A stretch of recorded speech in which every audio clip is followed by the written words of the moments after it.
Assalamualaikum warahmatullahi wabarakatuh. Hai guys, selamat datang di Sejenak dengan Bella. Ruang berhenti sejenak untuk berbagi cerita tentang ilmu pengetahuan yang sering kali kita lupakan nih. Nah, di sini aku Bella sebagai teman ngobrol kamu pada kesempatan kali ini. Jadi siapkan posisi nyaman, siapkan telinga untuk mendengarkan obrolan kita pada sore kali ini. Nah, di kesempatan kali ini aku tidak sendirian nih guys, karena aku ditemani oleh narasumber kita yang cantik dan yang tahu tentang isu yang akan dibahas di dalam podcast ini. Oke, kita sambut Mbak Gracia. Terima kasih ya.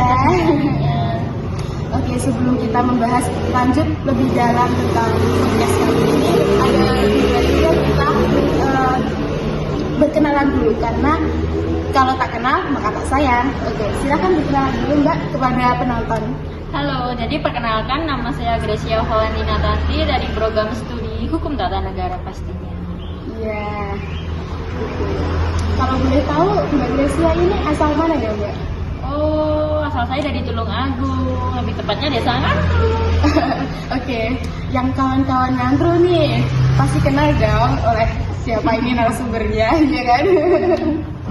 Oke, kita lanjut ke pembahasan yang lebih inti tentang isu yang kita bahas kali ini ya guys. Ya. Oke. Nah, pasti banyak yang tahu tentang konflik Palestina dan Israel ini kan, tapi sedikit yang tahu tentang akar permasalahan dari konflik Palestina dan Israel ini. Nah, untuk mengetahui lebih lanjut tentang apa akar permasalahan konflik Palestina dan Israel ini, lebih baik kita tanyakan saja ke Mbak Gracia secara langsung. Oke, baik Mbak. Apa mungkin pendapat Mbak Gracia apa akar permasalahan dari konflik ini, Mbak? Nah, perlu teman-teman ketahui ya bahwa itu konflik Palestina dan Israel itu bermula dari adanya sengketa tanah di mana negara Israel dan Palestina itu sama-sama mengklaim wilayah yang sama. Jadi itu kayak ada satu wilayah. Nah, itu tuh jadi rebutannya Palestina dan Israel. Terus setelah Perang Dunia I itu Inggris mendapatkan mandat, di mana Inggris itu harus menjaga Palestina atau mengelola Palestina dari liga-liga bangsa, di mana yang penduduknya itu berisi dari negara Yahudi dan Arab. Nah, kemudian itu setelah beberapa waktu itu terjadi imigrasi besar-besaran oleh warga Yahudi. Nah, setelah terjadinya imigrasi tersebut memiculah kekhawatiran bangsa Arab, di mana bangsa Arab itu berpikir kalau hak-hak dan atas tanahnya mereka itu hilang bagaimana gitu. Berpikir kalau tanahnya takut dikuasai gitu. Nah, mungkin seperti itu ya. Setelah Perang Dunia I berakhir itu terjadilah Perang Dunia Kedua, di mana Israel itu memerangi beberapa negara. Nah, saya kurang tahu kalau negara itu di mana saja, tapi yang saya ketahui itu Israel yang menjadi pemenangnya. Kemudian Israel itu juga memerangi Palestina, di mana Israel juga ingin menguasai negara Palestina tersebut. Nah, sampai sekarang Palestina itu tetap kekeh untuk berdiri di atas negara Palestina. Tetapi samping itu juga Israel tetap ingin ingin menguasai negara Palestina gitu loh. Jadi kayak Israel itu ingin menjadikan Palestina itu sebagai negara Israel, tetapi kepala negaranya Palestina itu tetap tidak mau. Makanya sampai saat ini tuh terjadi perang yang sangat besar gitu. Nah, jadi begitu teman-teman akar dari konflik Palestina dan Israel ini ya Mbak ya. Nah, ada juga faktor yang melatar belakangi kenapa kok adanya konflik Palestina dan Israel ini. Faktor utama itu yaitu tadi Mbak, adanya sengketa tanah, kemudian menjalar ke agama, ke identitas politiknya. Gitu. Jadi faktornya itu adanya sengketa tanah, agama dan juga identitas politik ya. Agar Palestina itu agar bisa tetap berdiri kekeh di tanahnya sendiri, di tanahnya sendiri. Nah, itu tadi teman-teman akar dan faktor ya Mbak ya. Terus kita lanjut ke pembahasan kita berikutnya, yaitu pelanggaran hak asasi manusia. Di situ kan pasti adanya pelanggaran hak asasi manusia nih guys. Menurut Mbak Gracia sendiri, apa saja pelanggaran hak asasi manusia di Palestina dan Israel? Terus apakah ada undang-undang yang mengatur hak asasi manusia untuk negara Palestina dan Israel? Jadi dengan melihat situasinya yang saat ini terjadi pengumuman di beberapa wilayah Palestina, terutama di Gaza, yang menyebabkan banyaknya orang meninggal, bahkan dari balita ya menjadi korbannya ya. Iya, dari Yang balita ke orang dewasa. Enggak. Kan mayat-mayat berceceran di mana, bahkan sampai disolatkan sama Ya disolatkan berjamaah juga teman-teman. Nah itu kan kayak kalau di pasal 3 Deklarasi Universal Hak Asasi Manusia itu Israel itu melanggar haknya atas bangsa Palestina dengan cara seperti itu. Kemudian ada juga pasal 17 Deklarasi Universal Hak Asasi Manusia atau DHM itu kan efek dari bumi itu kan menghancurkan beberapa tempat ibadah, tempat tinggal. Itu diatur oleh pasal tersebut bahwa penghancuran tempat tinggal, perebutan kayak perampasan termasuk perampasan gitu ya. Terus juga ada lagi di pasal 13 HAM di mana hak kebebasan sebagai warga negara kan di Palestina itu sama Israel itu kan dikasih tembok-tembok besar kan. Iya. Buat apa ya, membatasi aktivitas mereka, kegiatan mereka, sama ada pas pemeriksaan oleh Israel di mana warga Palestina jika mau kemana itu diperiksa lah, terutama di jalur Gaza. Itu sangat ketat sekali dengan pemeriksaannya.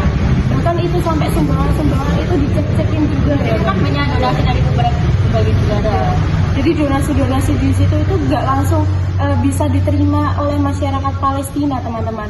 Jadi di situ tuh harus melewati pengecekan yang sangat panjang sampai akhirnya diterima oleh masyarakat Palestina sendiri gitu. Selanjutnya Kalau ada itu juga bantuan makanan ya. Iya, bantuan makanan. Terus pernah saya dengar itu ada juga bantuan itu ya, kain kafan juga itu ya. Banyaknya orang-orang meninggal itu sampai adanya bantuan kain kafan agar dikuburkan secara layak gitu. Mungkin ada lagi pasal-pasalnya, Mbak?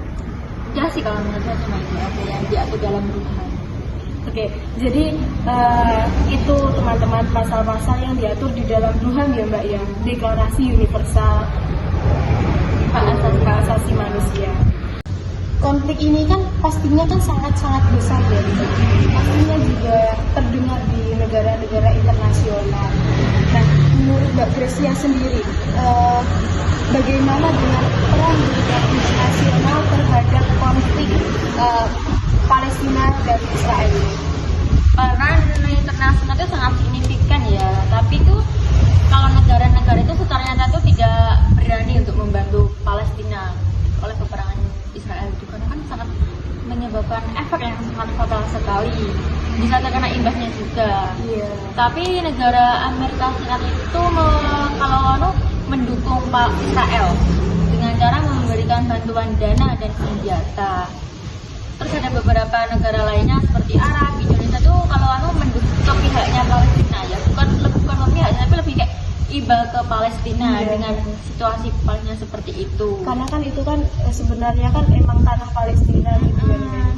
Tetapi secara nyata itu negara-negara lainnya itu tidak berani membantu secara nyata lah di hadapannya Israel itu, karena takut kena imbasnya juga karena imbasnya itu ke warga negara yang membantu, bukan ke Nah, begitu tadi teman-teman. Terus kita akan membahas korbannya ya, siapa saja yang korban di isu Palestina Israel ini. Kalau korbannya kan tadi sudah disebutkan, tapi kan secara rinci itu ada yang dari balita masih umur beberapa bulan itu sudah menjadi korbannya. Banyak anak kecil yang kehilangan orang tuanya, kasihan, terus harus berimigrasi dari wilayah ini ke wilayah ini untuk mencari keamanan untuk dirinya sendiri. Iya. Terus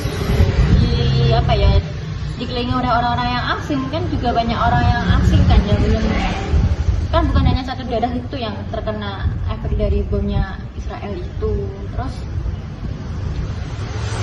jadi sangat banyak korban di peperangan antara Israel dan Palestina ini teman-teman. tidak pandang bulu korbannya. Iya, tidak pandang bulu, mau kaya mau miskin tetap dibom gitu.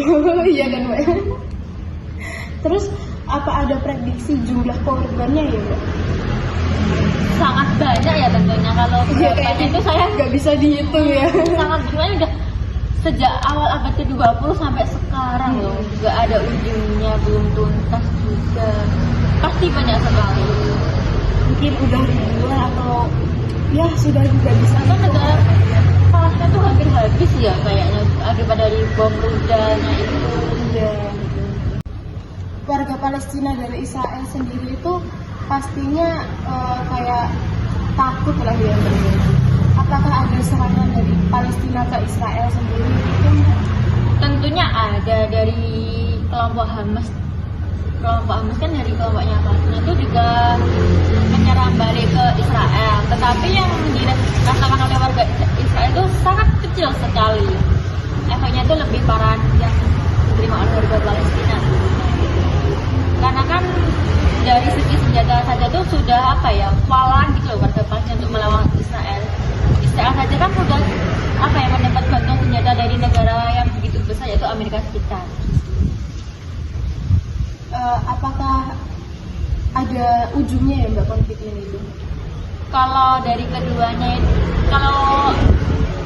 negara keduanya itu sama-sama mau diadain dialog terbuka dari kedua negara itu mungkin bisa, diplomasi itu bisa kalau dari negara Palestina dan Israel itu mau. Tapi kalau dari kedua negara itu tetap nggak mau, mungkin bakal tetap seperti inilah kondisinya. Berarti harus dari salah satu negara itu harus ada yang mensatukan itulah ya Mbak ya istilahnya.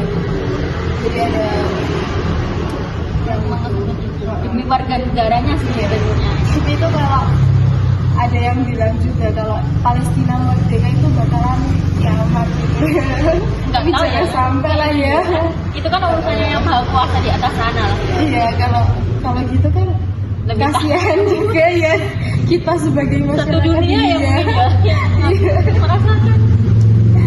Terus bagaimana Mbak melihat kayak konflik Palestina dan Israel itu, Anda melihatnya itu bagaimana? Kayak kasihan atau sangat mengenaskan, miris gitu banget. Soalnya kan yang bikin tuh anak itu sampai menjadi korbannya, yang ibu hamil, orang tua. gitu itu aku paling kasihannya tuh sama anak-anak kecil itu. Pagi itu ada yang jalan-jalan sambil gendong adiknya, sambil gendong jasad mungkin gitu ya. Bahkan ada anak-anak yang sudah kehilangan semua keluarganya, tinggal dia sendiri.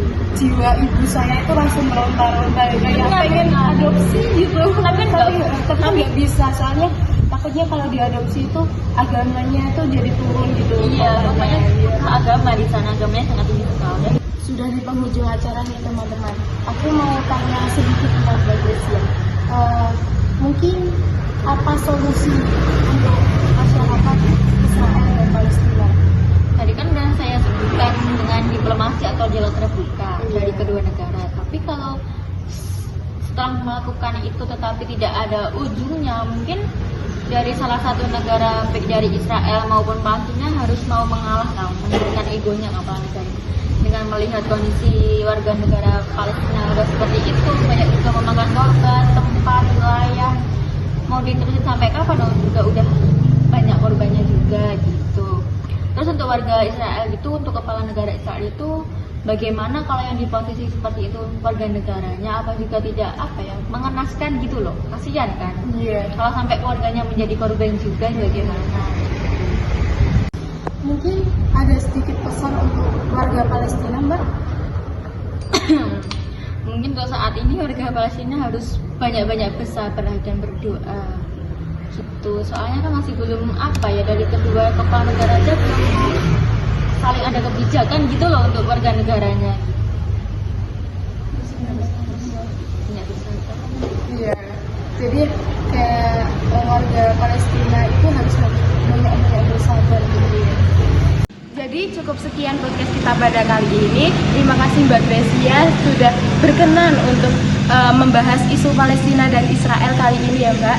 Dan terima kasih sudah mau untuk diundang di sini ya. Sama-sama. Terima kasih juga atas undangannya ya Mbak Dela. Iya. Mungkin cukup sekian dari podcast Sejenak dengan Dela. Ada kurang lebihnya kami mohon maaf. Wassalamualaikum warahmatullahi wabarakatuh. Dadah. Dan Jangan lupa di follow, ya jangan lupa di follow juga, di like ya. Iya. Oke, terima kasih untuk partisipasinya atas tugas terakhir dari Bu Zulfa kali ini ya Mbak ya. Saya Dela Putri Susanti sebagai host NIM 147. Saya Gracia Valentina Tanti sebagai narasumber NIM 115. Dengan ini kami menyatakan podcast ini selesai. Terima Terima atas kasih. kedatangannya. Ya, bye-bye.